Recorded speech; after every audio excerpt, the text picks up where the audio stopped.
당신의 나라는 어디입니까? 당신은 그곳을 그리워합니까?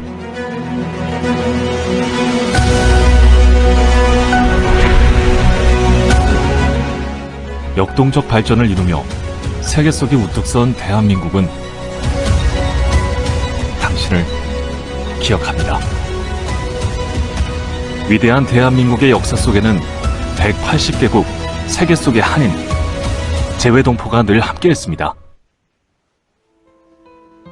조선 말부터 일제강점기를 거쳐 지금까지 이어지는 코리안 디아스포라.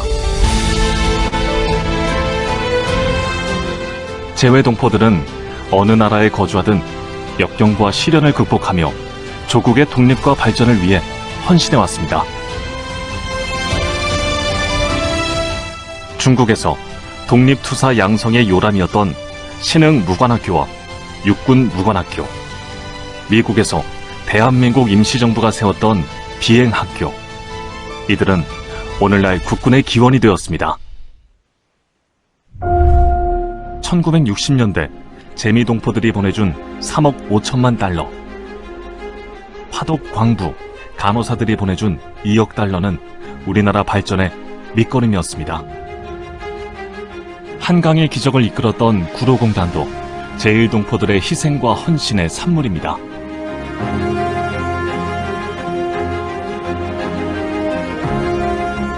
내외 동포들의 단결을 바탕으로 우리는 모든 위기를 극복하고 성장을 계속했습니다. 재외동포와 내국민의 화합의 역사는 대한민국 성장과 발전의 역사입니다. 사랑하는 동포 여러분, 대한민국이 지난 100년 이뤄낸 성취에는 동포들의 애국과 헌신이 담겨 있습니다. 앞으로 대한민국의 새로운 100년에도 750만 재외동포의 역할이 매우 중요합니다. 5,200만 내국인과 750만 재외동포를 하나로 잇는 재외동포재단.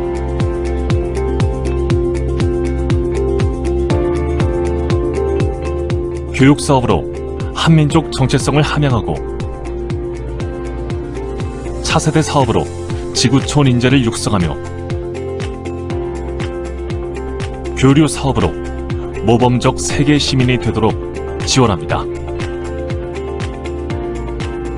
한상 사업으로 글로벌 경제 용토를 확장하고, 인권 사업으로 소외동포를 보호하며, 정보화 사업으로 국경을 초월한 한민족 네트워크를 구축해왔습니다. 일제강점과 전쟁을 극복하고 경제 발전과 민주화를 이루기까지 대한민국과 함께해온 재외동포들. 사는 곳은 다르지만 우리는 하나입니다. 재외동포재단은 세계 속 한인과 함께 더욱 빛나는 대한민국을 만들어갑니다. 재외동포, 당신은 대한민국입니다.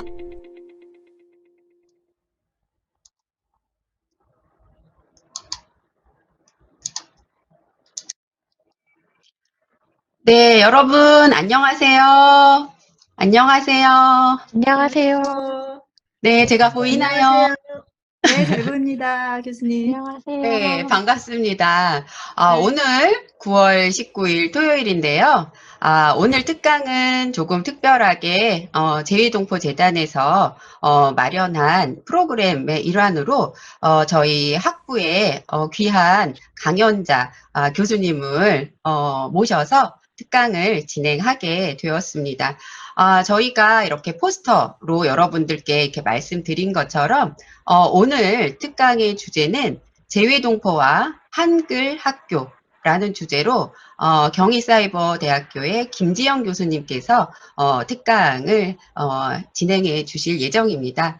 제가 맡은 소임은 오늘 우리 어렵게 바쁘신 중에도 이렇게 특강에 참여해주신 우리 김지영 교수님을 잠시 소개를 해드리려고 합니다. 제가 이렇게 김지영 교수님을 찾아봤더니요, 중앙일보에 이렇게 기사가 바로 보이더라고요. 우리 김지영 교수님을 잘 소개하고 있어서 이 부분을 중심으로 조금 소개를 해드리겠습니다. 이 얼굴 보이시죠? 이분께서 오늘 곧 등장하실 예정인데요. 이분이 바로 경희사이버대학교 김지영 교수님이십니다. 2020년 올해죠. 올해 1월부터 이중언어학회 회장님으로 이렇게 이중언어학회를 이끌게 되셨고요. 지금 한국어학이나 한국어 교육 관련하여서 많은 연구 논저가 있으시고요. 우리 대한민국의 또 대표적인 한국어 교육 전문가로서 지금 경희사이버대학교 한국어 문화학과 교수님으로 재직 중이십니다. 그리고 한 가지 더, 자, 여기 보시면 김지영 교수님이 이렇게 SNS에서 교수님을 이제 프로필에 소개를 해주셨어요. 여기에 이렇게 보니까 친구가 있어요. 여기 친구 보니까 아는 분들이 계시네요. 이렇게 친구도 많으시고 또 이렇게 저희 학교하고 이웃하고 있는 경희사이버대학교에 우리 김지영 교수님을 지금부터 모시고 오늘 특강을 경청하도록 하겠습니다. 네, 김지영 교수님. 나와주세요. 예. 네, 잘 들리십니까? 네, 잘 잘 들립니다. 네, 잘 들립니다. 제가 안녕하세요. 오전부터 와서 연습하고 있었습니다. 내가 줌으로 이렇게 강의를 직접 하는 거는 회의는 많이 했지만 이렇게 강의를 하는 거는 오늘이 처음 데뷔전입니다. 그래서 이런 기회를 주신 제외동포 재단하고 우리 사이버 한국 외대 박찬 교수님 감사드립니다. 네. 뭘요? 제가 사실은 특강을 해주세요라고 했는데 뭘 할까요 했더니 제외동포 재단에서 이러이러한 주제로 했으면 좋겠다라고 요청을 하셨어요. 근데 사실 이거 그렇게 제가 많이 알지 못하는 부분인데, 제가 저희 학교에 특수목적 한국어 교육이라고 하는 과목이 이제 학부와 대학원에 있는데 거기에서 이걸 조금 오랫동안 다루어온 주제입니다. 그래서 그냥 공부한다는 심정으로 여러분과 같이 제가 그냥 했던 거를 나누고 같이 또 얘기 나누고 또 현장에 계시는 선생님들도 많이 계시기 때문에 한국어 교육의 관점에서 한글학교 그리고 그 관점에서 제외동포 이렇게 봐보는 것도 의미가 있겠다 이런 생각이 들어서 마지못해 하는 것처럼 해가지고 이렇게 제가 오늘 여러분을 만나 뵙게 됐습니다. 오늘 날씨가 무척 좋습니다. 그런데 뭐 코로나19 때문에 어디 가시지 못하시죠? 네. 공부는 하지 뭐. 네. 그래서 오늘 여러분과 함께 이런 주말에 이런 시간을 낸다는 게 쉬운 게 아닌데 역시 우리 사이버 대학은 다들 똑같은 것 같습니다. 저희 학교도 지금 특강하고 있거든요. 네, 그래서 이 시간이 의미 없는 시간이 되지 않도록 제가 준비한 대로 한번 잘 말씀을 드려보도록 하겠습니다. 그러면 화면 공유를 해야 되겠죠? 네. 제 PPT 그 자료는 제가 드렸고요. 네. 그 PPT를 별도로 또 만들었어요. 그러니까 한글 파일은 제가 드렸는데 그 내용을 좀 담은 그런 걸 만들어서 같이 보시면서 말씀드리겠습니다. 눈을 보면서 해야 되는데 이렇게 할 수밖에 없어서 참 안타깝긴 합니다.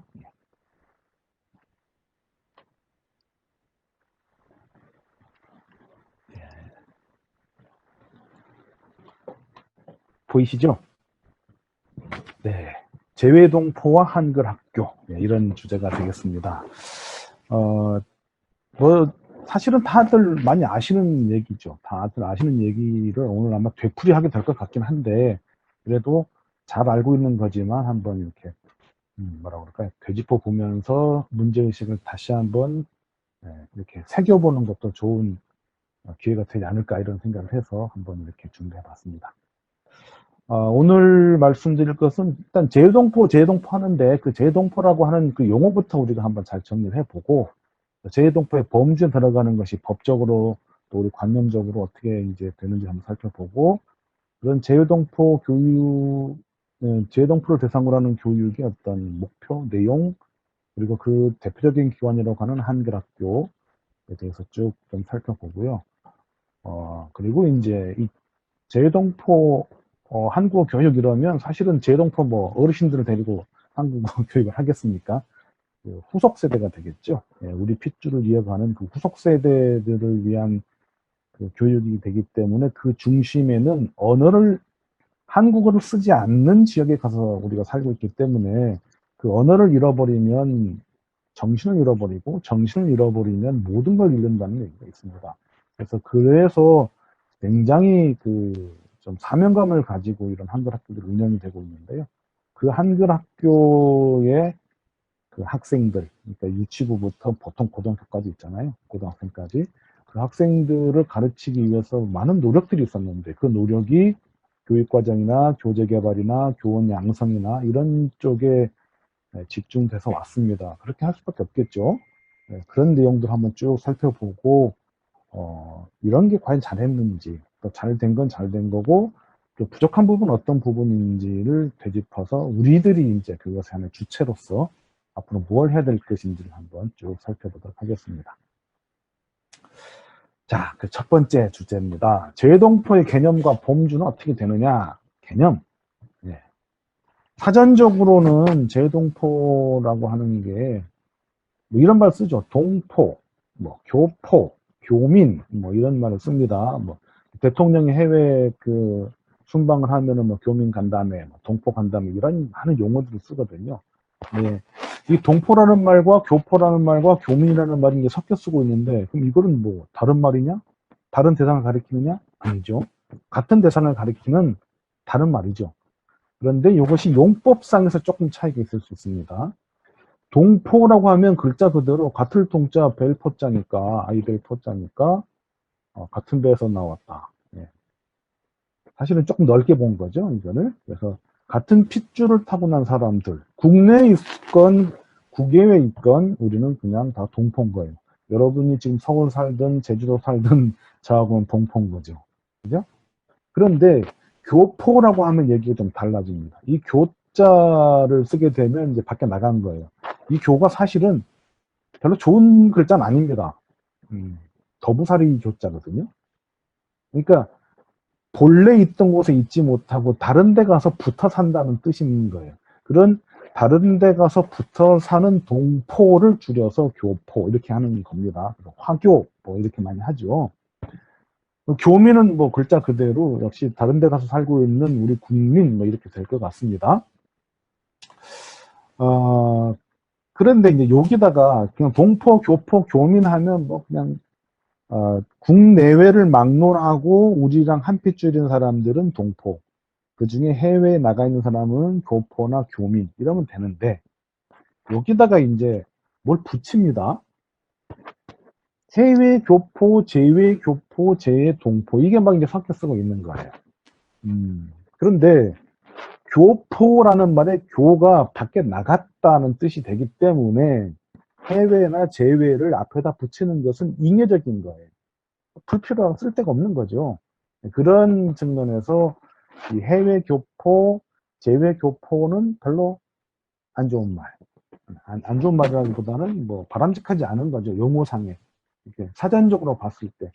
그래서 재외 동포라고 하는 것이 공식 명칭이 되는 것입니다. 그래서 우리 외교부 산하의 그 재단, 오늘 뭐 앞에 영상도 보셨지만 재외 동포 재단이죠. 해외 동포 재단이 아니고.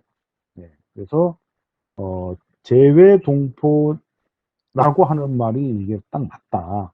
그리고 해외라고 하는 것도 요즘은 잘 안 써요. 뭐 해외 공간, 뭐 공간장 대사들이 모였다 할 때 해외 공간이라는 말 썼는데 요즘은 재외 공간이라는 말 쓰더라고요. 그 이유가 뭐냐? 우리가 섬나라도 아닌데 바다 밖으로 나가겠습니까? 그래서 일본이라면 해외, 다 해외지만 우리는 아직 뭐 통일이 안 돼서 북쪽으로 갈 수는 없지만 그 섬나라 비슷한 상황이긴 하지만 우리가 섬나라는 아니니까 해외라는 말도 별로 안 좋은 것 같다 해서 요새는 국외라는 말을 많이 쓰고요. 그 다음에 재외라는 말로 이제 공식적인 명칭을 하게 됩니다. 그래서 법적인 개념들로 한번 정리를 해보면, 우리 약칭으로 재외동포법이라고 하는 법이 있는데, 이건 재외동포의 출입국과 법적 지위에 관한 법률, 또 요거와 관련되어서 법무부가 주관하는 출입국 관련 법들이 있어요. 그런 데서 조금씩 나옵니다. 거기서 뭐 어떤 비자를 줄 것이냐, 뭐 이런 것들이 있잖아요. 그런 거 관련해서. 여기에, 재외동포법 제2조에 이렇게 되어 있습니다. 재외동포라고 하는 거는, 대한민국의 국민으로서, 대한민국 국민이에요. 우리 똑같아요. 국민으로서 외국의 영주권을 취득한 자, 거기서 영원히 살 수 있는 권리를 취득했는데 국적은 안 버린 거예요. 국적을 버리면 시민권자가 되는 거잖아요. 그래서 영주권을 취득한 자 또는 영주할 목적으로 외국에 거주하고 있는 사람들, 이런 사람, 우리나라 국민이 외국에 가 있는 거예요. 이런 사람들이 이제 제외 동포에 해당하는데 특별히 그들을 제외 국민이라고 한다. 해외 바깥에 살고 있는 우리 국민. 그 다음에 또 하나가 있는데, 이게 이제 좀 다른 거랑 차이가 있을 수 있는데, 대한민국의 국적을 보유하였던 자. 만약에 제가 지금 대한민국 국민이잖아요. 국적이 대한민국이잖아요. 그런데 어딘 나갔을 때 이민을 갔어요. 그러면 저는 대한민국 국적을 보유했던 자인데 그쪽에서 시민권을 얻어가지고 그쪽 국적을 취득했어요. 그럼 이쪽 국적을 버린다. 이렇게 했을 때 저도 여기에 해당될 수 있겠죠. 그런데 여기에 들어가는 게 대한민국 정부 수립 전에 국외로 이주한 동포를 포함한다라고 하는, 우리 아픈 역사죠. 예. 그래서 일제강점기에 그 일제 탄압을 피해서 저리 간도로, 그 다음에 연해주로 이렇게 가서 나중에 스탈린 때문에 저기 중앙아시아까지 가게 된 우리 고려인들, 조선족들 있죠. 그런 분들. 그리고 그 하와이, 그 멕시코, 예, 깐쿤 뭐 이쪽에 메리다 지역 있잖아요. 그런 쪽에 그 스탕수도 받으러 갔던 그 100여 명의 그런 분들, 이런 분들이 대한민국 정부가 수립된 1948년 이전에 국외로 이주한 동포들. 이분들도 우리는 동포라고 한다. 그리고 그 후손들, 지금 100년이 넘어가지고 후손들이 이제 한국말도 못하고, 그래서 이렇게 핏줄이 섞이면서, 얼굴 모양도 좀 달라지곤 했지만, 그분들의 직계 비속이죠. 아들, 딸, 손주, 이렇게 쭉. 예. 이런 사람들로서 외국 국적을 취득한 사람들. 그럼 뭐, 멕시코 그 깡쿤이나 그 쿠바 쪽에 살고 있는, 우리 보통 애니깽이라고 하잖아요. 예, 그런 그 한인 후손들, 이분들은 국적이 쿠바나 멕시코나 뭐 이렇게 탄 말이에요. 그런 분들은 그러면 우리나라 국민은 아닌데, 우리 핏줄로서 그걸 자꾸 인정하고 싶은 거죠. 그래서 그런 분들을 제외 동포의 범주에 포함해서 외국 국적 동포라고 합니다. 네, 특별히 비자를 주죠. 이 중에 대통령령으로 정한 자라는 게 뭐냐면, 우리나라는 이중 국적을 허용하지 않아요. 그런데 2008년인가요? 그때부터 이중 국적을 일부 허용을 했는데, 어떤 경우냐, 다른 나라의 국적을 가지고 특별하게 이득을 취할 의사가 없는 경우, 이럴 경우에 이제 대한민국 국적과 그다음에 다른 나라의 국적을 동시에 인정하는 그런 이중 국적 일부 인정하는 걸 합니다. 그걸 정해놓은 것이 대통령령에 있어요. 그러니까 바로 이 재동포법의 시행령에 있는 내용입니다. 그 얘기를 하고 있는 겁니다. 그 다음에 이제 재동포 재단법에도 뭐 비슷한 게 있습니다. 제2조에 똑같은 얘기죠. 외국에 장기 체류하거나 영주권 취득한 사람, 한민족의 혈통을 지닌 사람, 이게 외국 국적 동포가 되겠죠. 이런 사람은 우리가 재동포로 본다. 이렇게 되는 겁니다. 그래서 정리를 하면 재외 국민, 바로 이제 우리의 국민입니다. 해외에 있는, 바깥에 있는 우리 국민, 영주권자. 그 다음에 장기 체류 비자 보유자인데, 장기 체류 비자는 대개 90일 이상이 되면 장기 비자라고 해요. 그래서 요거 우리가 그 국내 거주하는 외국인 숫자를 파악할 때도 보면 다 90일 이상의 장기 체류자들 대상으로 국내 살고 있는 외국인이 몇 명이다 이런 얘기를 하거든요. 장기 체류 비자 보유자. 그리고 여러분들이 해외여행 가면 순간적으로 제외 국민이 되는 겁니다. 제가 몇 년 전에 오만에 출장을 갔는데, 그때 지금 그 민주당 그 대표하시는 이낙연 그때 국무총리께서 오셨어요. 그래서 동포 간담회를 한다고 오라 그래가지고 갔어요. 그 제가 출장 한 일주일 갔는데 거기에서 동포 간담회 하니까 되게 이상하더라고. 내가 동포구나. 새삼 느끼게 됐는데, 제 일시체류자도 역시 마찬가지로 동포의 보험을 들어간다. 이런 말씀이고요. 그 다음에 외국 국적 동포, 그냥 우리 한민족 또는 한인, 뭐, 흔히 그냥 한국인 이렇게 해버리죠. 근데 한국인 그러면 대한민국이라는 정부를 전제하는 게 될 수 있기 때문에 한인, 한민족, 배달민족, 우리 결의 이런 정도로 불리는 그런 사람들이 있습니다. 아까 말씀드린 대로 그런 분들을 외국 국적 동포다 이렇게 얘기를 합니다. 자, 그리고 자, 그러면 이러한 재외동포의 규모는 얼마나 되느냐? 뭐 시작하기 전에 재외동포에 대한 영상 보셨잖아요. 거기에 나와 있죠. 예, 이렇습니다. 현황은 네, 180개국 749만 약. 그래서 요새 750만 재외동포 이런 말들을 하는 거예요. 불과 2, 3년 전에 720만 재외동포가 됐거든요. 그런데 그새 이렇게 늘었습니다. 주로 많이 는 곳이 어디냐? 보시는 것처럼 미국, 캐나다를 중심으로 한 북미, 거기가 거의 뭐 207, 80 되는 것 같아요.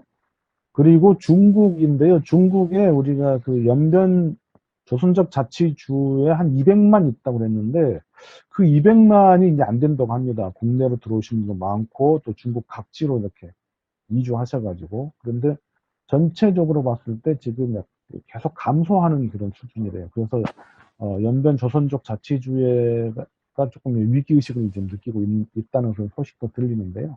어쨌든 우리가 중국과의 경제 교류 때문에 우리 국민들이 이렇게 중국에 진출한 경우가 많죠. 그래서 쭉 올라갔다가 요새는 이제 중국이 하도 세계 뭐 1등 국가다 이래서 좀 탓세를 부리죠. 그래서 감소하고 있는 추세고 일본도 뭐 제가 초중등학교 다닐 때만 해도 뭐 60만 제일동포 이랬는데 지금 뭐 82만이 넘게 돼 있는데요. 오르락내리락 하는 것 같습니다. 그래서 일본은 가까운 나라라서 크게 이렇게 두 층이 있는 것 같아요. 원래 일제시대 때 그쪽에 가서 뭐 징용을 하셨던 뭘 했던 가서 가셔서 정착하신 분들, 그래서 뭐 귀화도 하고 그대로 남아있기도 하고 하는 그런 분들, 옛날부터 있었던 분들을 올드커머라고 하고, 이제 뭐 유학을 갔고, 뭐 이렇게 사업 때문에 가서 거기 정착하신 분도 계시죠? 뉴커머, 올드커머와 뉴커머가 형성되고, 층이 좀 다른 게 형성되고 있다는 게 특징이죠. 그 다음에 남아시아 태평양 지역이 이제 계속 증가세가 되고 있죠. 동남아시아, 그 다음에 대양주, 그 다음에 인도 이런 쪽으로 좀 확장돼 가고 있는 거. 요새 그 문재인 정부에서 신북방, 신남방 정책의 신남방의 핵심이 이 지역이죠. 유럽도 지속적으로 늘고 있고요. 예, 좀 살기 좋은 데는 많이 가는 것 같아. 근데 좀 덜 살기 좋은 데서는 조금씩 줄어들고 있는 것 같습니다. 예. 어쨌든 180개국이 넘는 곳에 750만 정도가 분포되어 있다. 굉장히 많습니다. 그래서 사이버 대학에 있다 보니까 해외 나가게 되면 지금 오늘 오신 선생님들 중에도 해외에 계신 분이 계시죠? 반드시 만납니다. 반드시. 그래서 다른 오프라인 대학 교수님들은 뭐 태국 가서 발마사지하러 가는데 저희는 사이버 대학 교수님들 학생 만나러 가죠. 네, 그게 행복이니까. 네, 그래서 어디 가나 만나게 되더라. 이런 심지어 오만 갔었때도 있었고 저기 끝머리에 벨라루스 가는 것도 있더라고요. 없는 데가 없습니다. 그게 이제 또 사이버 대학 교수의 낙이기도 하죠. 네. 여러분께 감사드려요. 네. 자, 그럼 이제 이러한 재외동포에 대해서 이제 알아봤는데, 재외동포들을 가르치는 재외동포의 후속세대라고 아까 말씀드렸습니다. 후속세대 교육의 목표와 내용이 뭘까? 이걸 한번 정리해 보겠습니다. 재외동포 교육이 일단 중요합니다. 그리고 후속세대를 가르치는 게 왜 중요하냐? 역사적 측면, 교육적 측면, 외교적 측면, 경제적, 문화적 측면에서 생각해 볼 수 있는데, 역사적 측면에서는 재외동포가 이 민족의 연결망에 안 뻗어 있는 곳이 없죠. 분포되지 않은 곳이 없기 때문에 거기를 연결하면 우리 민족이 거미줄처럼 연결되어 있는 거예요. 그것이 하루아침에 된 게 아니라 적어도 100년 이상의 역사를 가지고 있는 거죠. 우리 디아스포라의 역사가 뭐 멕시코가 106년 전인가 107년 전인가 그랬잖아요. 그런 역사, 그 하와이 뭐 그렇죠? 그래서 이런 것들을 쭉 보면 우리 민족의 이주 역사가 나오는 거죠. 그런 민족 연결망으로서. 그리고 거기에서 역사가 재발견되기도 하고요. 네.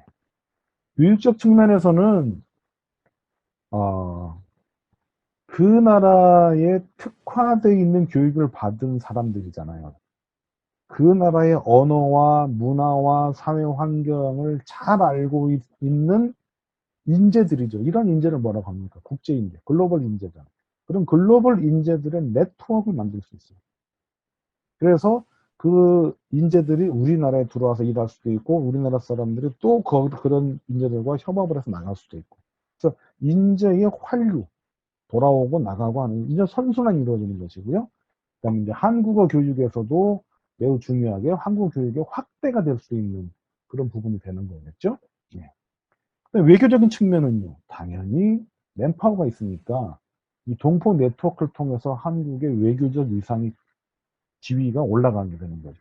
그쪽에서 성공한 분들, 그런 분들이 우리 정부를 지지하고 지원하고 후원해주면 당연히 우리의 외교적인 힘이 더 세지죠. 그쪽에서 그냥 우리 속된 말로 행색깨나 하는 분들이 우리 민족, 우리 동포들이에요. 그러면 딱 목에 힘 들어가지 않습니까?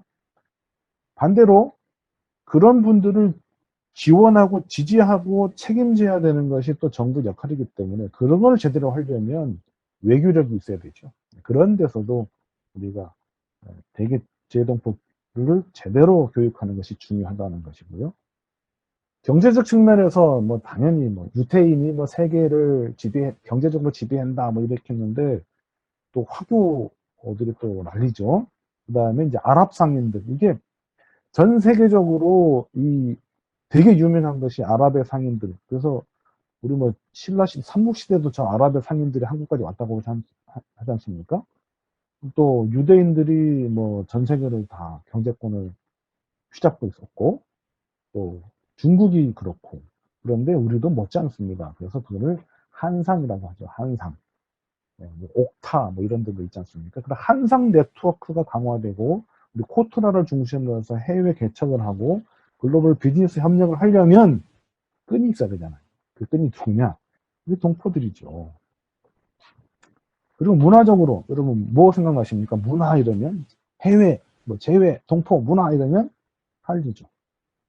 문화적으로 한류 문화가 확대되고 이걸 통해서 정말 맹목적으로 BTS 그러면 아주 그냥 뭐 소리 빽빽 지르는 사람들이 많더라고요.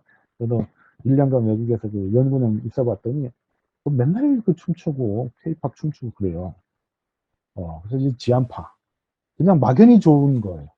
이런 지안파 양성인데 거기에 우리 재동포 후속 세대에는 얼마나 더 애착이 있겠습니까? 그런 쪽에서 재동포 교육이 매우 중요하다. 이런 말씀을 드릴 수 있을 것 같습니다. 자, 이러한 중요성을 정부도 알고 있기 때문에 정부에서도 재동포 교육부에 재동포 교육과가 있죠.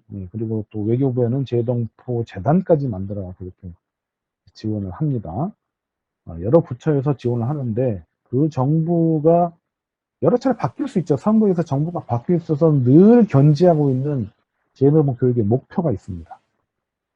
한민족, 우리 민족의 인적 자원으로서 재동포를 키워야 된다. 이렇게 그 목표를 잡고 있는 것이고 그걸 위해서 재외동포 자녀들 후속 세대의 한민족으로서의 동질성과 정체성을 유지시켜주는 게 중요하다. 나는 한국하고 관계없어요. 나는 머리만 까맣지 난 미국 사람이에요. 이렇게 해버리면 아무런 우리가 뭐라고 그럴까요? 재동포라고 하는 게 의의가 없어지잖아요. 그래서 나는 한민족이다. 나는 한국에 있는 사람들과 같은 핏줄을 가지고 있는 그런 뭐 동포다. 라고 하는 동질성, 정체성을 갖게 하는 것. 이것이 바로 중요한 하나의 목표인데 그것이 모국 이해 교육이고요. 그 다음에 이제 주로 재외 국민들을 대상으로 하는 거죠. 기존에 이쪽에 정착해서 가시는 분들보다 이제 새롭게 가셔서 정착하시려는 분들. 현지 생활에 적응력을 키워주고 또 사회 지도자로서 성장할 수 있는 능력을 키워주는 그래서 그러려면 현지에 잘 적응해야 되기 때문에 현지 적응 교육. 이거 중요하고요. 그 다음에 주재원이라든지 상사 또는 뭐 외교관이라든지 뭐 이렇게 해서 유학생이라든지 갔다가 돌아오시는 분들이 있어요. 그 자녀들이 있습니다. 일시체류자. 뭐 며칠 갔다 온 거 말고 몇 년 갔다 오시는 분들의 자녀들이 있습니다. 유치원 때 갔다가 뭐 초등학교 몇 학년 때 온다든지 이런 경우들 있잖아요. 그런 경우에 귀국했을 때 이 아이들이 성장이 굉장히 빠르게 되는 그 시기에 갔기 때문에 좀 정체성이 혼란이 올 수 있어요. 그래서 그런 일시 체류자 자녀들의 귀국 후에 학교, 사회 적응을 키워주는 그런 교육이 필요하죠. 이것이 국내 연계 교육이 됩니다. 그래서 이거 귀국 학생반이라고 하는 것도 특별반으로 있는 학교들이 꽤 있습니다. 그 다음에 네 번째는 세계화 시대에 독불 장군으로 살 수 없기 때문에 세계화 시대에 부응하는 글로벌 마인드를 가진 세계 시민을 양성해야 되는 그런 목표점이 생기게 됩니다. 이것을 글로벌 인재 양성, 세계 시민 양성, 이거를 목표라고 하는 것이 국제 이해교육. 이렇게 네 가지가 정부가 늘 가지고 있는 기본적인 근간, 재동포 교육의 근간으로서의 목표가 되고요. 이걸 통해서 글로벌 시민으로서 안정적인 현지 정착과 한민족 공동체 의식을 형성하는 것. 그것의 궁극적인 목표는 세계 속에서 강한 자긍심을 가진 한민족의 상, 이것을 구현하는 것. 이것이 되겠습니다. 네. 자, 그러면 이런 재동포 교육의 내용이 뭐냐? 당연히 그 중심에는 언어가 있고, 이 언어는 바로 한국어죠. 알퐁스도된가요? 마지막 수업. 독일과 프랑스 국경에서 알사스 로렌 지역에서 오랫동안 분쟁이 있어서 독일 땅이 됐다, 프랑스 땅이 됐다 하는 거기에서 마지막 수업에서 강조한, 그 선생님이 강조한 게 뭡니까? 말을 읽지 말자는 거죠. 네. 그래서 재동포 교육의 가장 핵심적인 내용이 민족어로서의 한국어 교육이다. 그래서 재외 국민들, 이제 교포가 되겠죠. 교민. 네. 이런 분들은 국어 교육으로서 수행을 한다. 이미 한국어를 제1 언어로 가지고 있는 그런 경우에 이게 대상이 되는데 그 제1 언어. 그러니까 우리가 초등학교 들어가기 전부터 한글을 떼고 그다음에 초등학교 들어가서 국어를 배우고 뭐 현대문학, 고전문학, 문법, 뭐 말하기, 듣기, 쓰기, 읽기 이런 걸 배우는 이유가 뭐냐? 한국어를 제대로 써서 자기 생각을 제대로 표현하고 제대로 소통하고 그래서 자기의 꿈을 실현하고 하는 그런 것에 기반이 되는 거잖아요. 이게 잘못되면 갈등이 생기고 소통이 안 되니까 그러면서 이제 사회가 불안해지게 되는 거죠. 그래서 국어 교육이 매우 중요한 것이 되는 거예요. 근데 이제 우리 입시만 가지고 맨날 문학만 하니까 이것도 좀 그렇게 하죠. 그래서 우리 국민들 국내에서 하는 국어 교육과 별반 다를 것 없이 재외 국민들에게는 국어 교육으로서의 일 언어로서의 한국어 L1이라고 하죠. 그거 교육이 이루어져야 되고 외국 국적 동포가 주 타겟이 될 텐데 물론 시민권을 가지고 있어 우리 뭐 이중 국적이라든지 아니면 우리 국적을 포기하지 않고 있는 분들도 여기에 해당될 수 있겠지만 대부분이 외국 국적 동포가 될 겁니다. 이런 분들은 외국어로서의 한국어 교육, 우리가 하는 외국어로서의 한국어 교육, KFL이라고 하는 그것으로서 민족어 교육이 행해지고 있고 재외동포 교육의 태반은 요거다 이렇게 말씀드릴 수가 있을 것 같아요. 그래서 민족어 교육의 목표는 국어로서의 민족어 교육이라고 한다면 국가를 배경으로 하는 공용어로서 국민으로서의 정체성을 갖게 하는 거죠. 언어가 같으면 그렇잖아요. 해외여행할 때 한국말 들으면 고개가 싹 돌아가잖아요. 나랑 같은 사람이네? 한국에서 오셨어요? 이렇게 물어보는 것이 우리 가슴 저 밑바닥에 있는 그 정체성이 꿈틀거리는 거거든요. 그런 국민으로서의 정체성을 갖게 하는 것이고 이거는 국어 교육적인 측면에서는 조금 전에 말씀드렸다시피 한국 국민으로서 우리 사회에서 한국 사회에서 원만한 시민 생활을 영위할 수 있는 도구로서의 언어를 주는 거죠. 이에 비해서 외국어로서의 민족어 교육이라고 한다면 동질성을 확보하는 게 무엇보다 중요할 것이고 정체성 확보하는 게 무엇보다 이게 가장 핵심인 거예요. 그러니까 우리가 초등학교, 중학교 때, 고등학교 때 국어 시간에 너는 한민족이야, 너는 그 한민족의 정체성을 가진 그런 언어를 쓰고 있고 그렇게 해야 돼라는 걸 강조받지 않았거든요.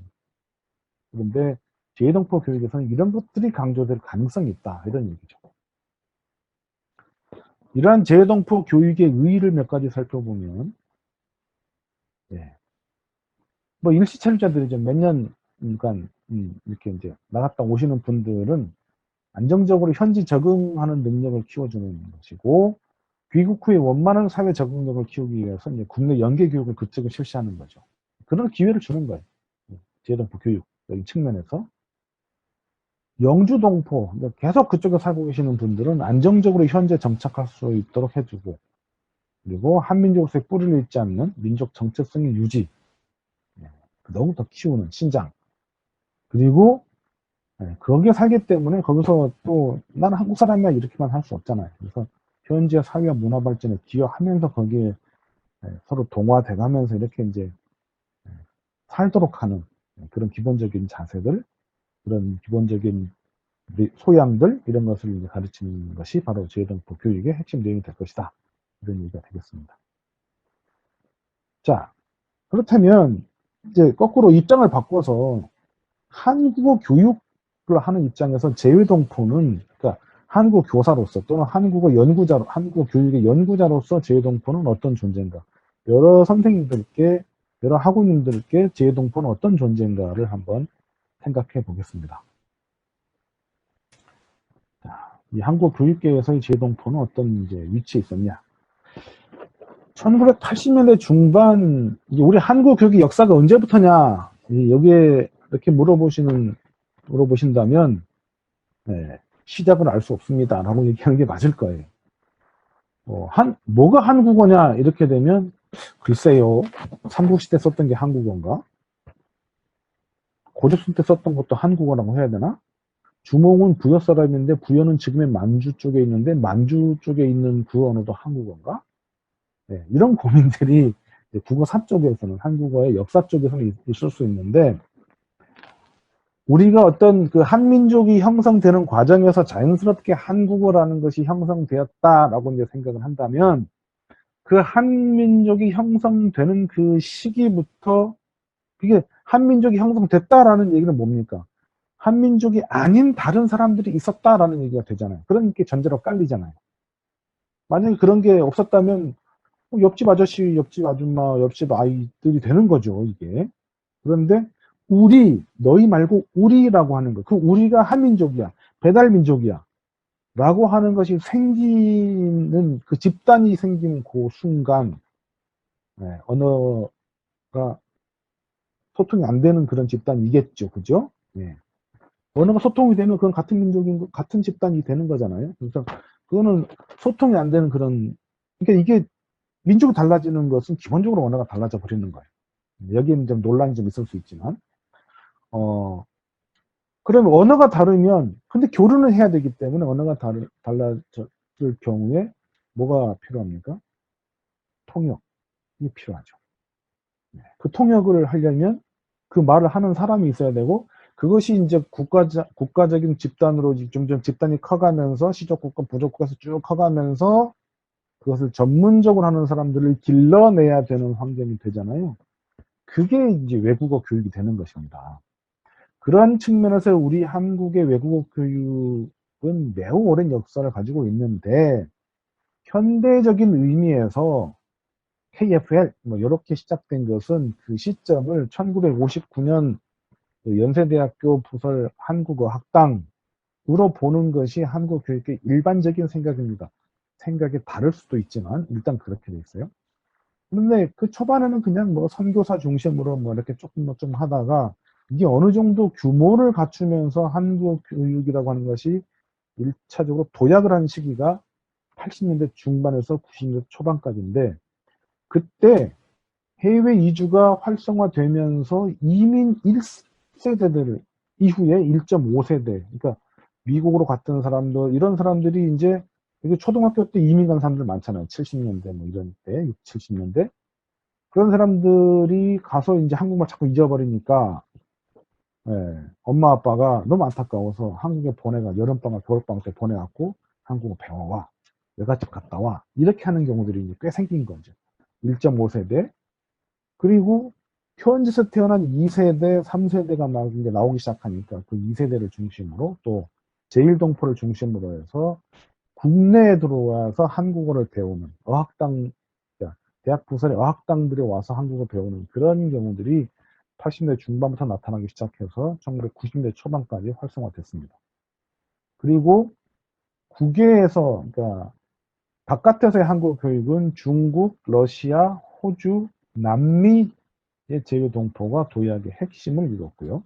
이게 이제 그 1989년 소련이 무너지면서 이제 또 중국이 개방되면서 90대 우리 1992년인가요? 예, 그때 한중 수교했잖아요. 그러면서 이게 확 이렇게 한국어에 대한 수요가 이제 늘어나게 된 것이죠. 그런 것이 제휴동포랑 연관 지어보면 한국어 교육에서는 이제 하나의 불쏘시개 역할을 했다. 그래서 한국어 교육의 1차 도약이다. 이렇게 얘기합니다. 그냥 그 전까지는 그냥 외국인들, 선교사, 유학생 몇 명 뭐 이런 정도였다고 보시면 돼요. 그래서 제외동포가 한국어 교육의 핵심이었다. 이렇게 얘기를 할 수 있습니다. 그 다음에 한국어 교육의 제 2차 도약은 2000년대 이후, 지금까지라고 할 수 있는데, 이제 3차 도약이 언제냐? 이것도 우리가 생각을 해봐야겠지만, 2002년 월드컵, 그리고 드라마를 중심으로 뻗어나간 한류 열풍. 그래서 이제 드라마로 시작돼서 뭐 대만이나 또 일본의 이제 연사마 열풍, 그리고 동남아시아 쪽으로 드라마, 영화 이렇게 나가다가, 그리고 또 이제 지금은 이제 케이팝 중심으로 해서 확 또 바뀌어서 굉장히 활성화돼 있죠. 그리고 외국인 노동자들을 이제 우리가 3D 업종, 3D 업종에 그 인력난이 생기면서 EPS라고 하죠. 고용허가제. EPS 제도에 의해서 고용허가제에 의해서 이제 외국인 노동자들이 이제 대량으로 지금 16개국에 이렇게 협약이 돼 있어서 각 나라에 뭐 3,000명, 몇천 명 해서 아주 수만 명이 지금 한국에 들어오고 있죠. 그 고용허가제에 따라서 EPS 토픽이라고 하는 한국 능력시험이 추진되면서 이제 외국에서 한국어를 배우는 일이 확 늘었습니다. 제가 방글라데시랑 뭘 좀 하다가 알아봤더니 거기 이 EPS 토픽을 보려는 의사를 갖고 있는 사람들이 25만 정도가 된답니다. 그리고 실제로 학원에 등록해서 하는 사람들이 수만 명이라고 해요. 이 어마어마한 시장이 되는 거죠. 그리고 중국이 경제 성장을 하면서 한국 취업을 하고 또 유학이 증가해요. 또 2004년인가요? 교육부에서 우리가 그 유학 뭡니까 유학 수지 적자.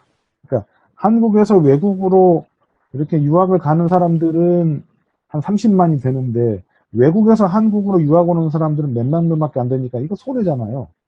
그래가지고 교육부 그때 교육인적자원부인가 교육과학기술부인가 모르겠는데 하여튼 그 교육부에서 스터디 코리아 정책을 합니다. 대학에서 유학생을 쉽게 받을 수 있도록 제도 개선을 해요. 그런 것들이 이루어지면서 이제 유학생들이 대거 들어오죠. 그 핵심에 2005년을 중심으로 해서 2010년까지가 중국인 유학생들. 그래서 맨날 뭐 뉴스 보면은 뭐 불법 취업, 불법 이탈, 뭐 이런 얘기 많이 나오죠. 지금은 이제 중국은 안정화되고 지금은 베트남인 것 같아요. 베트남 유학생들은 마구 들어왔어요. 이게 유학생 비자를 받기 비교적 쉬워서 그렇습니다. 다른 비자보다.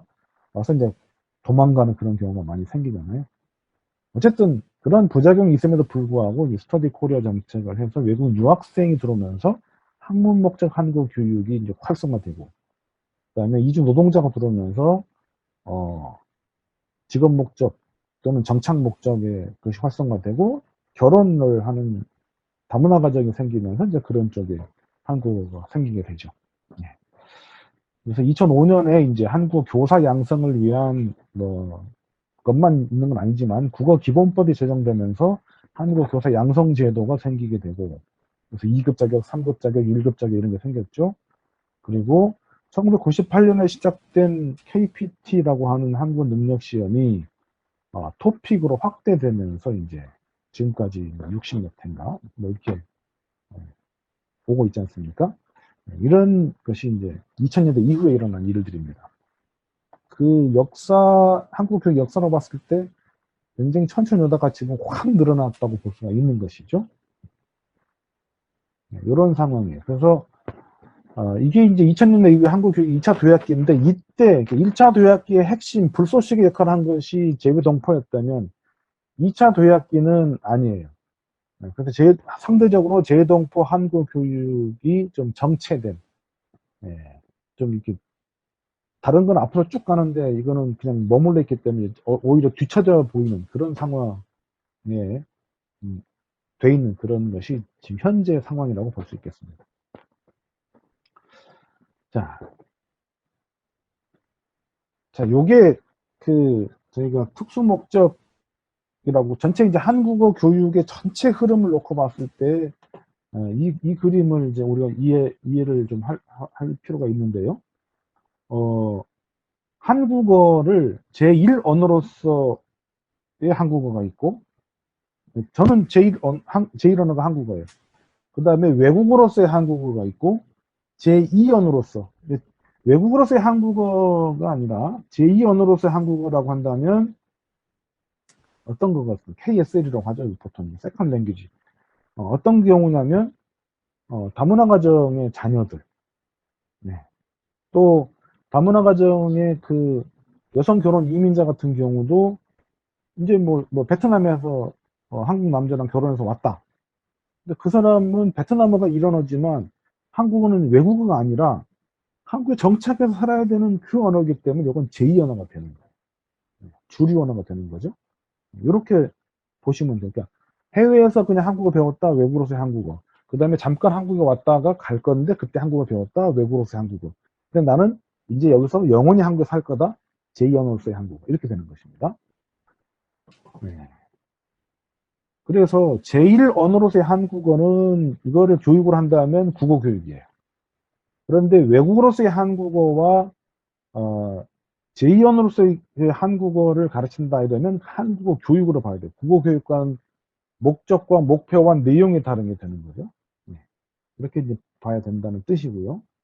그래서 지금 이 외국어로서의 한국어와 KFL 그리고 제2 언어로서의 한국어는 지금까지 우리가 한국 교육에서는 그냥 외국인에게 가르치는 한국어야 라고 해서 일반 목적 한국어로 다뤄왔는데, 이게 유학생들한테 이렇게 가르치고 또 어떤 직업을 가지려고 하는 뭐 비즈니스를 목적으로 한국어를 배우는 사람한테도 똑같이 가르치고, 다문화 가정, 또 재외동포, 입양인, 취미업소 이런 사람들은 다 똑같이 가르치니까 이게 뭐 차별성이 없고 학습자의 다양화에 대응하는 교육 내용의 다양화를 찾지 못하죠.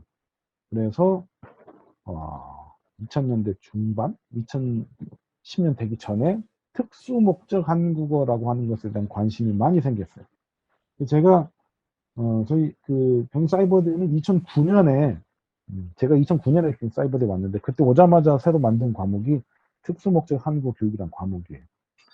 그때 이제 유학생을 대상으로 한 한국 목적, 그 다음에 직업을 갖기 위해서 취직을 하기 위해서 한국어가 필요한 경우는 직업 목적, 여성 결혼 이민자, 다문화 학생, 정착 목적.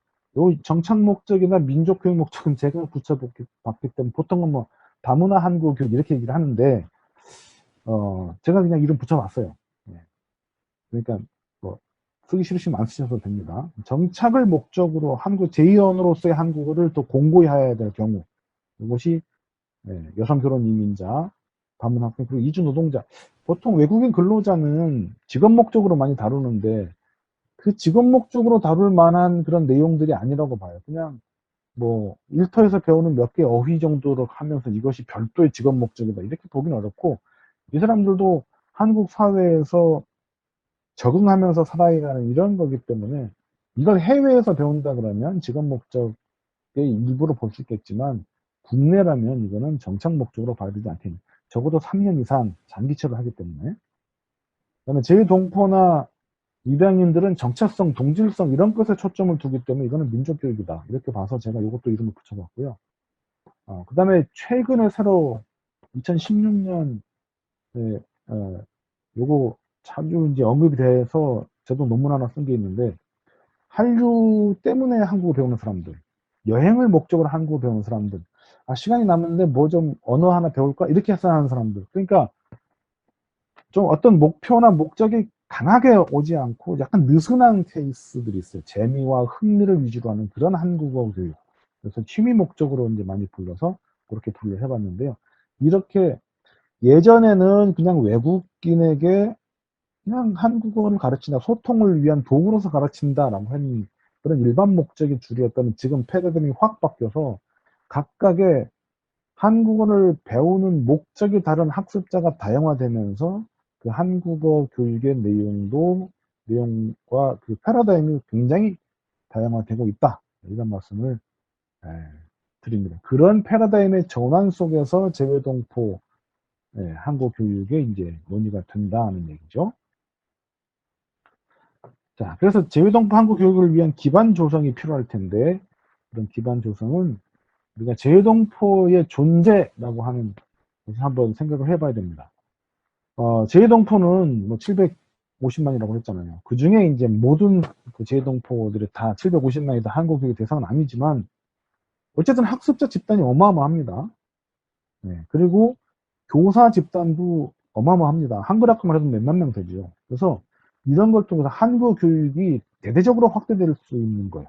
그런 것을 가능하게 하는 굉장히 중요한 존재죠.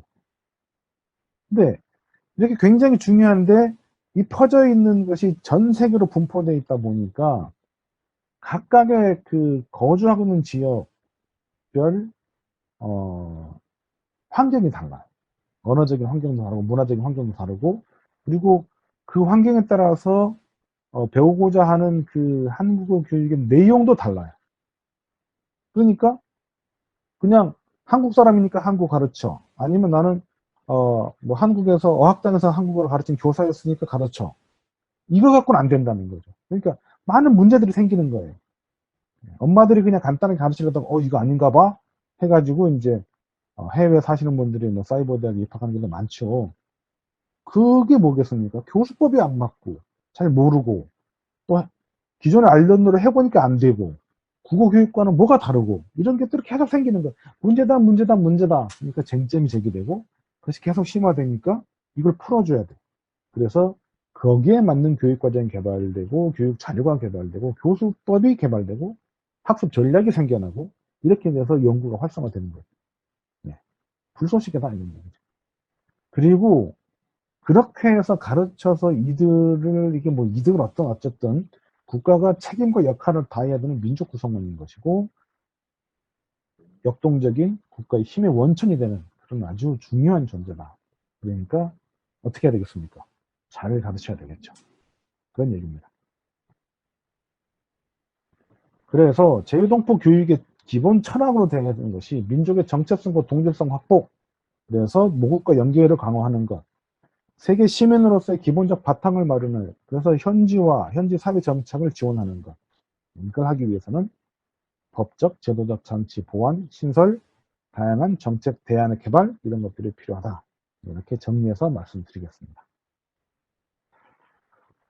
자, 그러면 이렇게 중요한 한국어 교육을 각 해외의 국외의 지역에서는 어떻게 시행되고 있냐 한번 살펴보겠습니다. 이렇게 재외동포 교육을 담당하는 특히 이제 한국어 교육이죠. 그걸 담당하는 기관은 한글학교입니다. 2019년 현재 115개국에 1642개 교가 있는 걸로 통계가 나와 있는데 사실 이보다 훨씬 많죠. 이 통계는 재외동포 재단의 지원을 받기 위해서 해외 공간에 등록을 해야 되거든요. 그 등록을 해야 되는 학교 수 2019년 4월 현재 자료죠. 네, 그거라고 보시면 됩니다. 그러니까 아주 뭐 10명 미만의 소수의 한글 학교들도 있고 뭐 홈스쿨링처럼 하는 한글 학교들도 있어서 그 수는 미주 지역에만 뭐 2천여 개가 있다. 그래서 훨씬 더 많다. 공식적으로 정부의 지원의 그 범주 내에 들어와 있는 한글 학교가 요만큼이라고 보시면 되고요.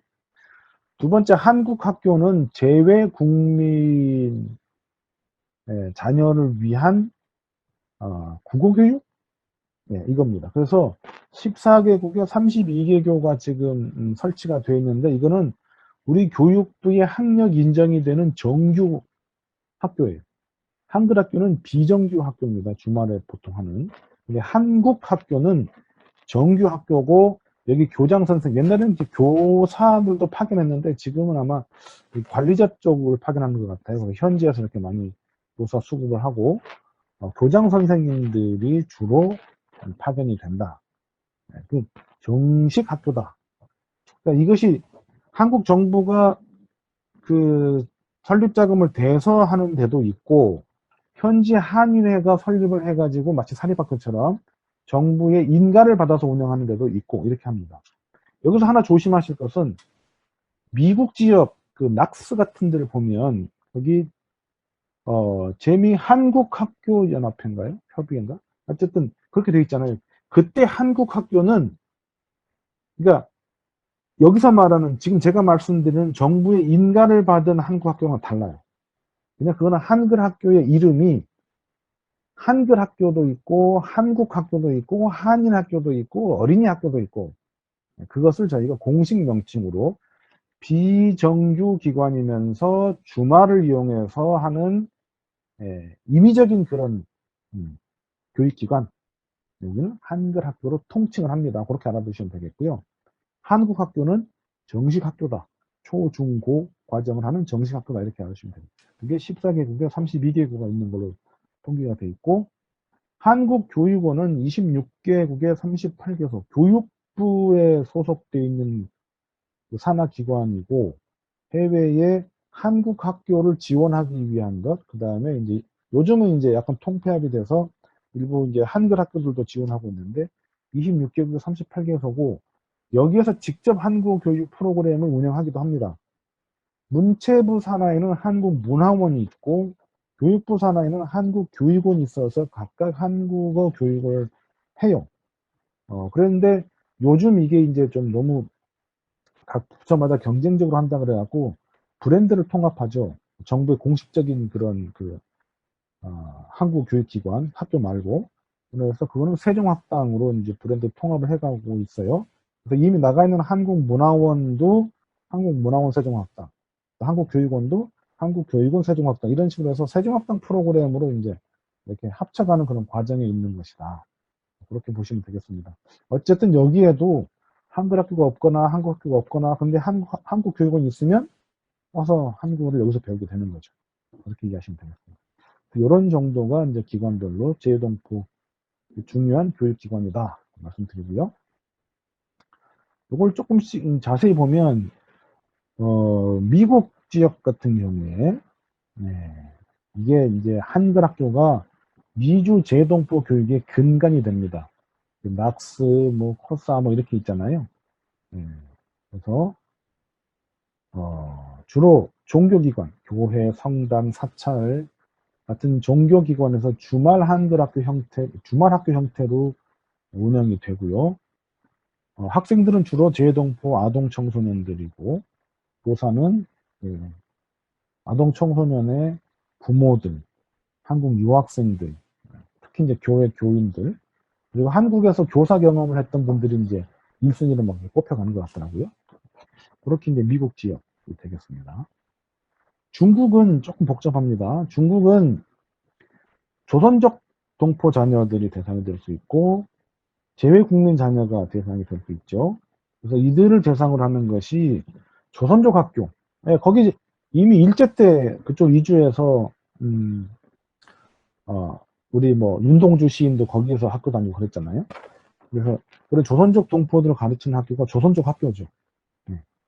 그리고 재외 국민들 이제 한중 수교 이후에 그쪽에 진출한 국민들을 위해서 이제 한국 학교가 뭐 베이징 한국학교 이렇게 있어요. 우리 정부에서 지원하는. 그게 이제 재외 국민들을 가르치는 것이고, 기타 이제 주말에 또 이제 하는 것이 한글 학교가 되겠죠. 그래서, 조선족 학교는 조선족 동포를 대상으로 하고, 여기는 중국 국적의 조선족 학생들이 그 중국의 정규 교육 과정을 따라가는 거예요. 초등학교, 중학교, 고등학교. 거기에서 이제 민족어로서의 이제 조선어라고 하는 그 한국어를 하게 되죠.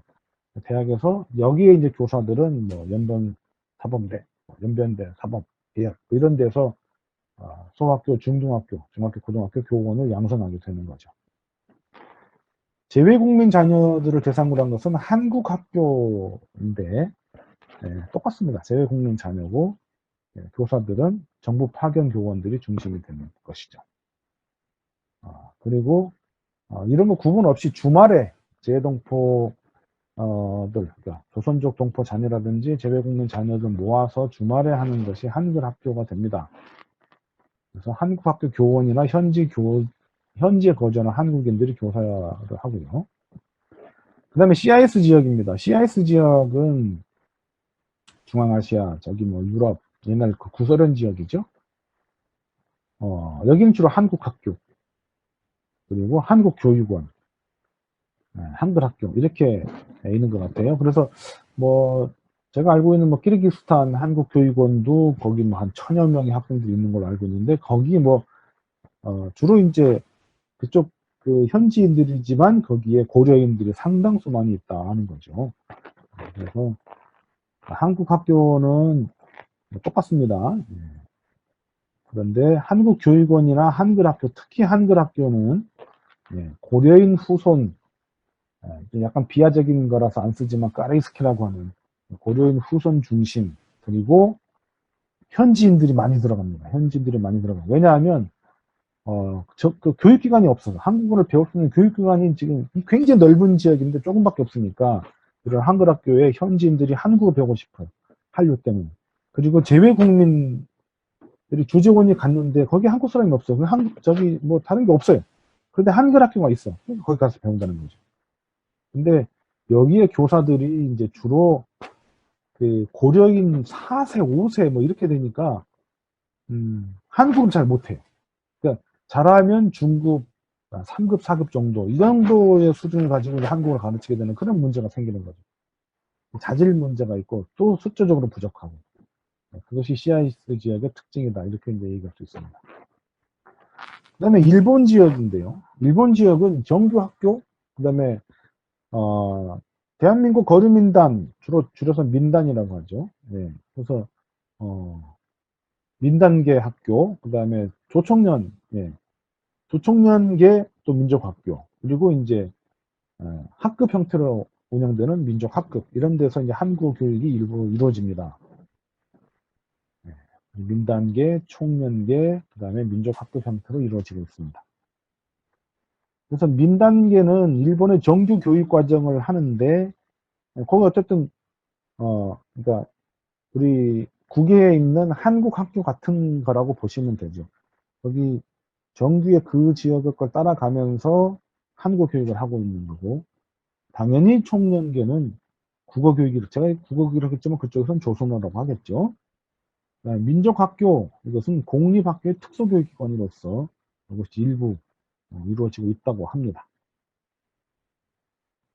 그 다음에 이제 보면 한국학교 학생들이 또 있겠죠. 그 앞에 거는 정규학교고, 그 한국학교는 역시 우리 정부에서 이제 설립을 했거나 설립을 지원한 그런 것입니다. 재외국민 자녀와 제1한국인 자녀. 그다음에 한글학교도 마찬가지. 근데 여기는 한글학교는 이제 현지 한국인들이 많이 들어오게 있고요. 일본은 그렇게 한글학교가 활성화된 그 규모에 비해서 활성화된 것 같지는 않습니다. 그리고 교사는 제1동포들이 많이 하죠. 제1동포들이. 그리고 현지에 들어간 이제 한국인 뉴커머들이 주로 또 교사 역할을 많이 한다고 합니다. 자, 이러한 한글학교는 뭐 정부에서 수립한 것도 아니고요. 해외 거주 한국인의 자녀 교육을 위해서 자생적으로, 그러니까 이게 뿔뿔이 흩어져 살다가 생활하다가 주말에 교회나 성당이나 절이나 이런 데 가서 모이게 되고 거기서 자녀 교육에 어떤 그 고민을 서로 나누고 하다가 그럼 우리 모아서 가르쳐 볼까? 이러면서 생겨난 거라는 얘기죠. 네. 자생적 교육기관이 형성이 됐고요. 그러면서 이제 한국어 학습자가 증가해요. 입양인, 그 다음에 현지인들이 이제 한국어를 배우고자 하는데 뭐 학원도 없고 뭐도 없을 때 이제 한국어를 가르친다니까 오는 거죠. 그래서 성인반, 최근에 중남미를 중심으로 해서 또 저기 중앙아시아를 중심으로 해서 한글 학교에 성인반이 많이 생기고 있다고 해요. 주로 이제 한류 영향이겠죠. 그래서 현지인 교육기관으로 위상이 이제 변화하고 있어요. 그것이 여러분들이 기억해 주셨으면 하는 한글 학교의 요즘의 현황이다. 그렇게 말씀드리겠습니다.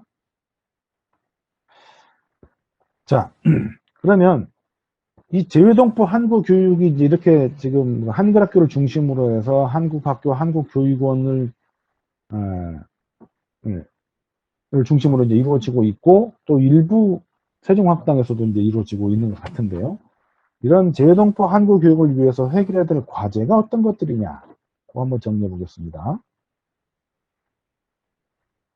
예. 귀엽죠? 예. 후속 세대입니다. 교육과정의 문제입니다. 그러니까 교육과정은 교육 목적과 목표에 따라서 그 교육 내용을 선정을 하고 그 다음에 어떻게 가르칠 것이냐를 고민해서 만들어야 되거든요. 교육과정이 이게 없었다는 거죠. 가장 최근에야 이제 우리가 연구하기 시작했고 최근에야 그 모델이 나오기 시작한 거예요. 그 다음에 교재, 이 교육과정이라고 하는 것이 이제 이걸 담은 교육 내용인데 그 교육 내용은 교재가 구현하죠. 교재가 마땅한 게 없어요.